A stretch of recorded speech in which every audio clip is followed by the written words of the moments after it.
but encouragement from others, right? What others see in us. Even your wife said it as she was leaving us, like, hey, you guys have something good going on here. Maybe.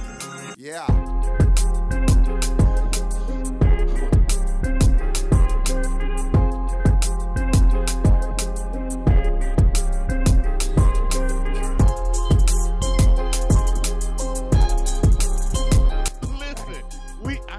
Sweatshirt hoodie. We roll up in the Toyota Avalon. To the Bentley joint.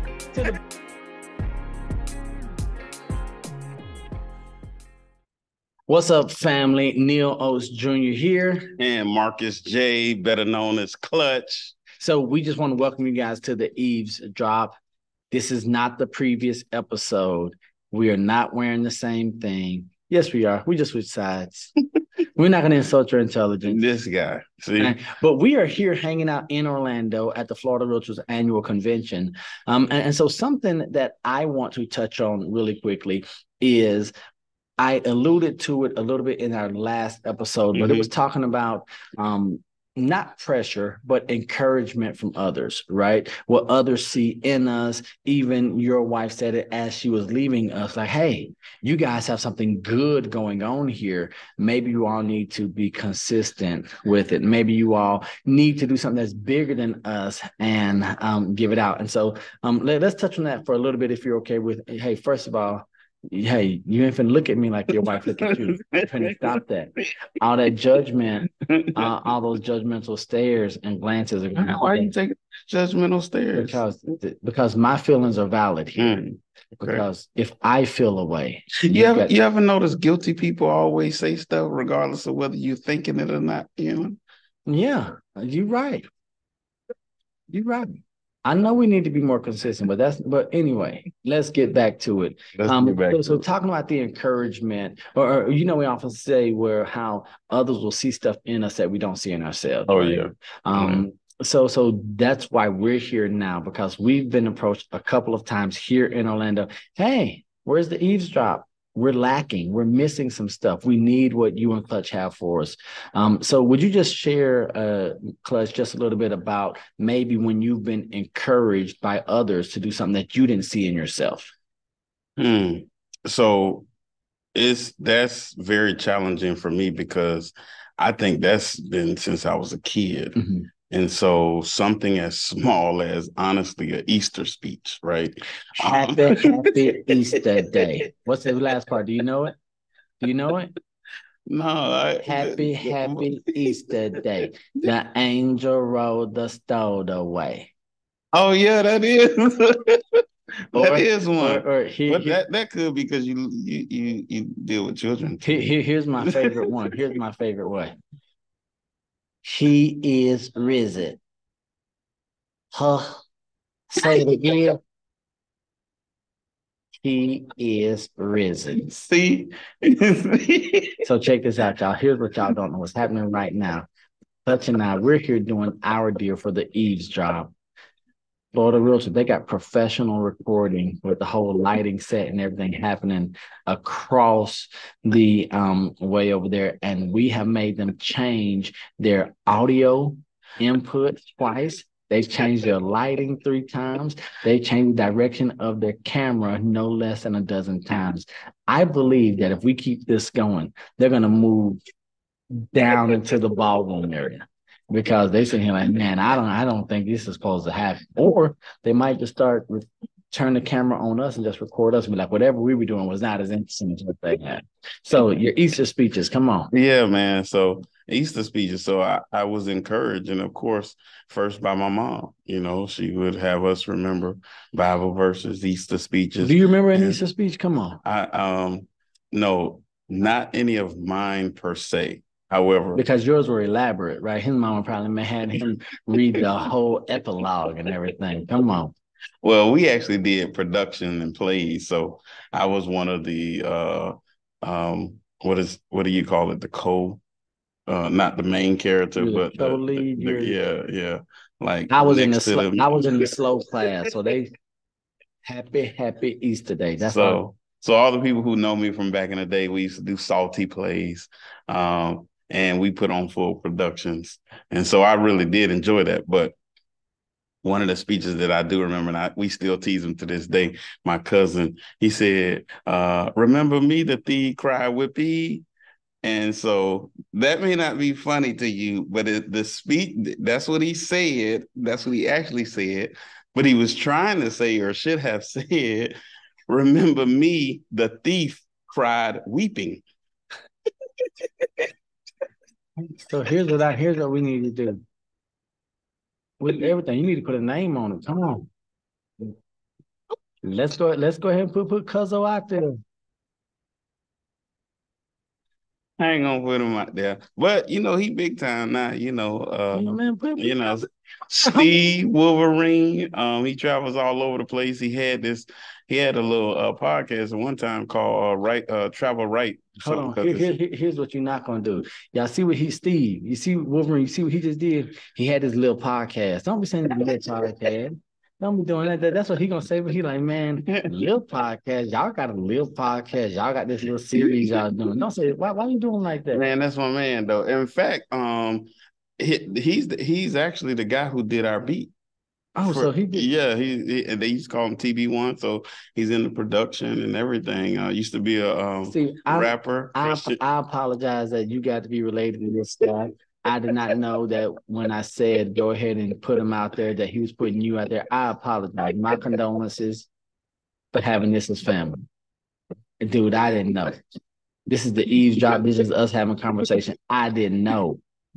But he knew better. He knew what was up here and was going to come out of here. No, but see, he pushed me. See, peer pressure. That's what happened. This is right? Encouragement. Right? Yeah, the encouragement. You just got to say it. You encouraged me to put somebody out there. But it started from Easter speeches, and then it went from there to school. Saying that I can do it. Different people, and for my high school, my junior year, I wasn't in school. Meaning, I skipped a lot. Hey, hold on. Your folks know? I already told them. Last thing I know. Last thing I need. Real. I did not know him then. I want you to know this is. I don't know what kind of influences he had in his life. Man, dude. For 45-day 9 week, I went to school. I think 1, maybe 2 days. So what happened? I had 43 absences. What happened with the letter? The letter went home, right? Or no? You they didn't even do letters. Did they do letters in? So they sent letters. One, I had this is old school because there's no cell phones, but I had my own phone line in my room, so I switched the number from the school. And young people don't do this now. So when they would call, they were calling my room line. So my parents never knew anything about it. And everybody came to me for report card changes because I had perfected how to make fake report cards. Hey, man, you do know that you're incriminating yourself right now. The statute of limitations are far gone. Statute of limitation for a butt whooping is never too far gone. Here's what I know. I'm 41 years old. My mama said, come and get across my knee. I'm going to have to take it. Right? Come on, dude. Why you think this is amusing? This is not okay. Man, I'm just saying, Ladies and gentlemen, I want to let you all know the views and opinions of Marcus J. Clutch are not the views of the eavesdrops. We do not condone this behavior at all. Man, we talking, I don't know how long ago, but you wanted to hear about encouragement. And so back to encouragement. As I was not doing so well in school because I had kind of maneuvered my way through, I had people encourage me, say I could finish, say I could do it. My guidance counselor was one of them. My mother was definitely one of them, and I ended up graduating. And so from there, of course, everything kind of started pathwaying through life with military, and you've heard some of the stories that I've told, but real quick, so not everyone knows you were in the military, Air Force veteran, right?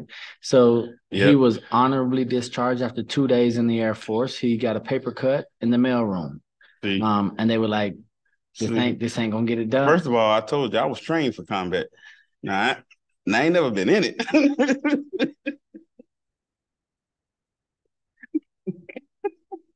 Like, hey, but if it would have popped off, hey, he was like, Day guy. He was like, bingo, we got action.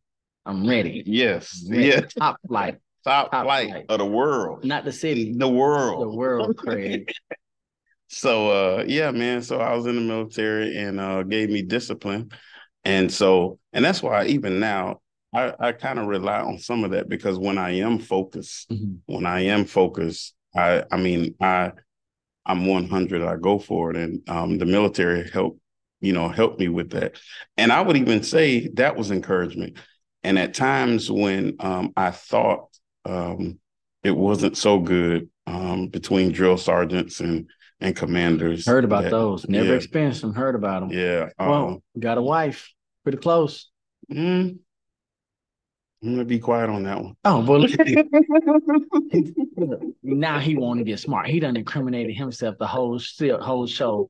Now I done sat here and said something thinking that he gonna co-sign. He was like, "Nope, you act on that limb by yourself. Limb just broke, baby. I love you. Love you." Yep. So if you're watching, wifey, I'm editing that part.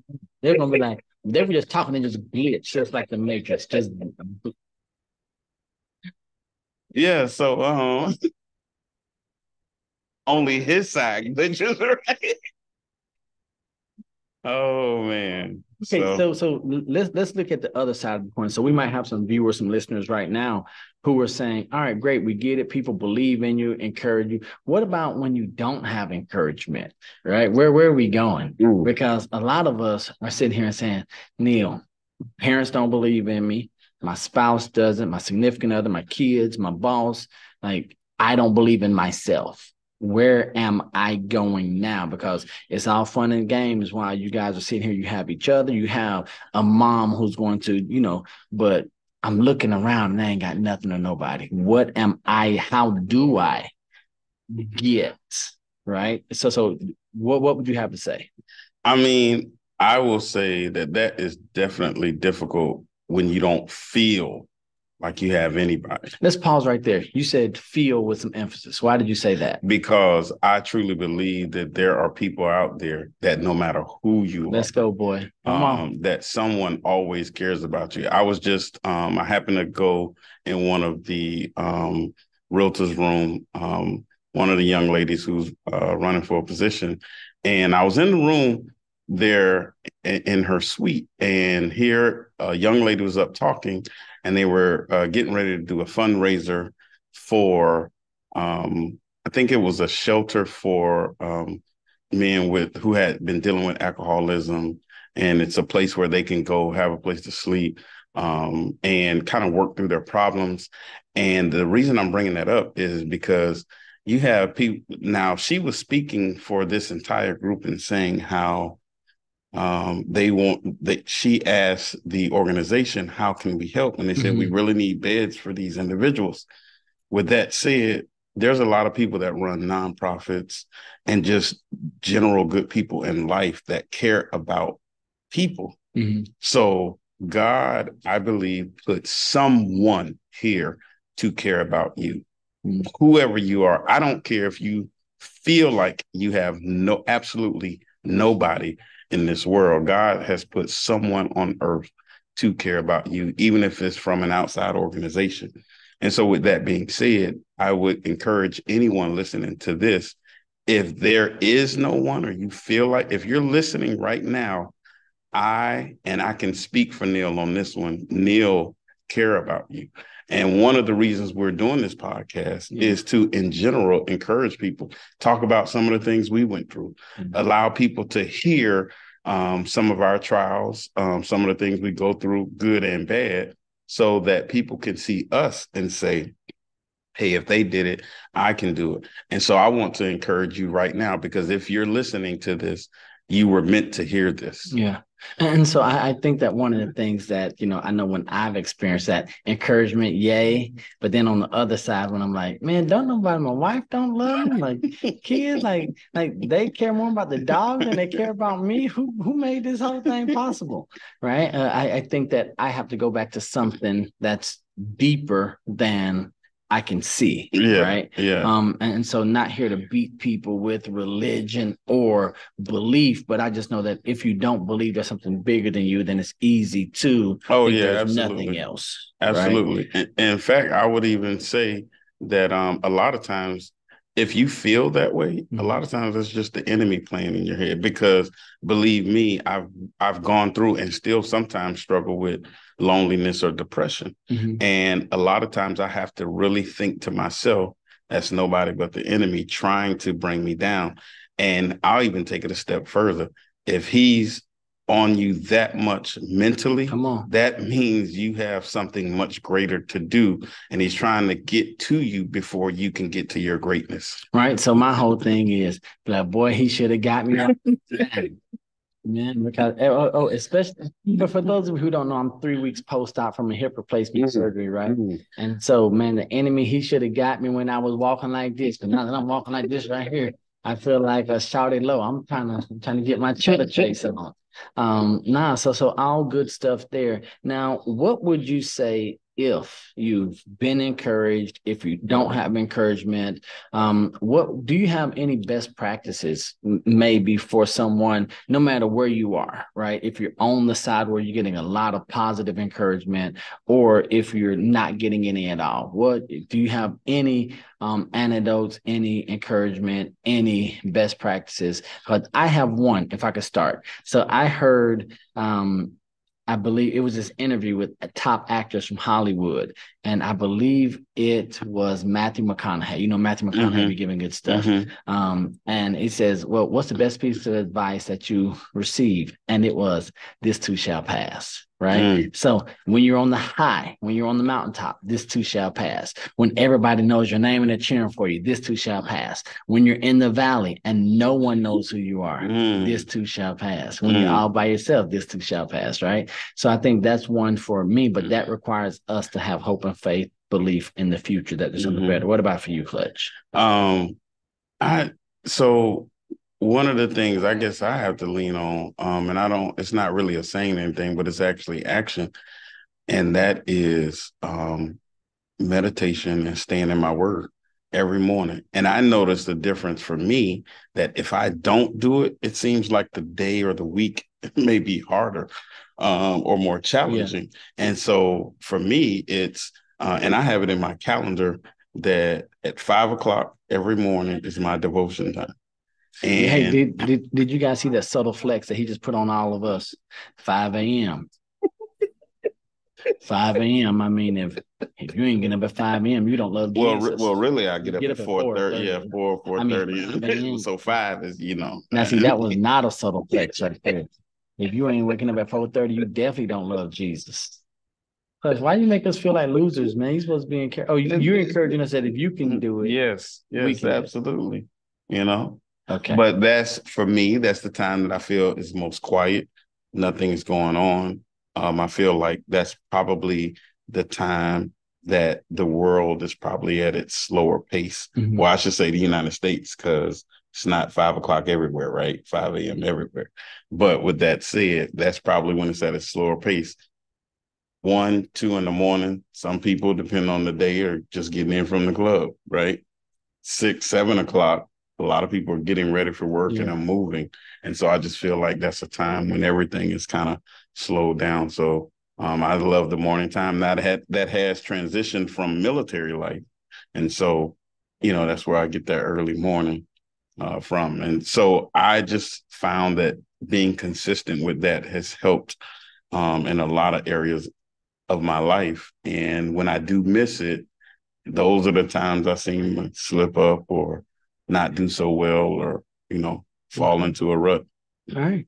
Good stuff. Well, that's going to do it for this episode of the Eavesdrop. Hopefully you're encouraged by Clutch and myself, just by us being here, by us doing this thing that we do, having conversation, real conversation between brothers, between friends.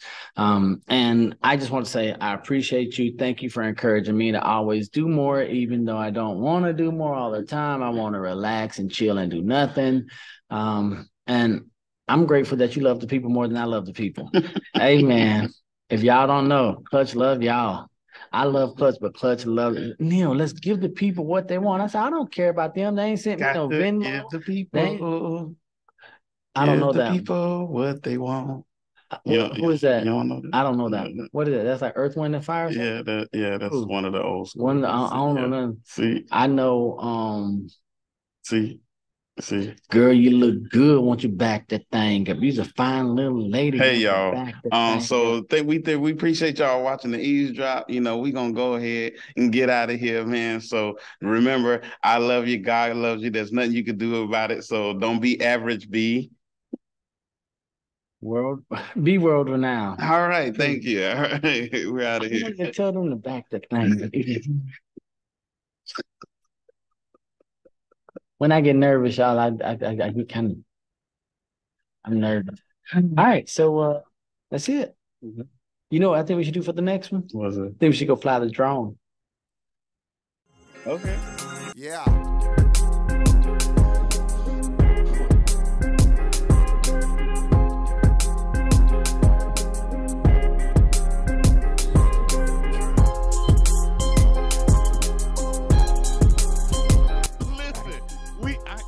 Sweatshirt, hoodie. We roll up in the Toyota Avalon. To the Bentley joint. To the